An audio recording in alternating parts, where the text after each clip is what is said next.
इस अध्याय में हम देखने वाले हैं कार्बन 14 विधि क्या है। कार्बन 14 मेथड तिथि निर्धारण के वैज्ञानिक विधि को कार्बन 14 विधि कहा जाता है। विधि कहा जाता है अमेरिका के प्रख्यात रसायन शास्त्री वी.एफ. लीवी द्वारा सन 1946 ईस्वी में इसका खोज किया था। मतलब अमेरिका के प्रख्यात रसायन शास्त्री वी.एफ. लीवी द्वारा सन 1946 ईस्वी में इसका खोज किया।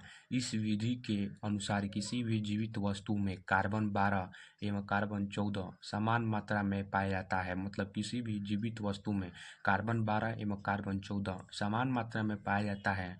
अर्थात मृत्यु अथवा विनाश की अवस्था में कार्बन 12 तो स्थिर रहता है मगर कार्बन 14 का निरंतर क्षय होने लगता है।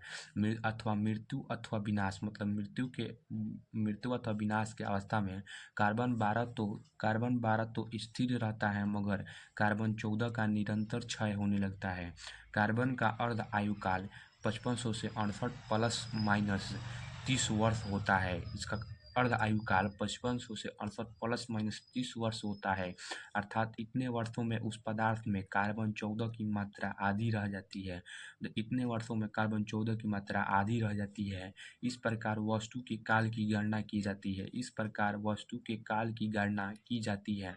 जिस पदार्थ में कार्बन 14 की मात्रा जितनी कम होती है वह उतना ही प्राचीनतम माना जाता है।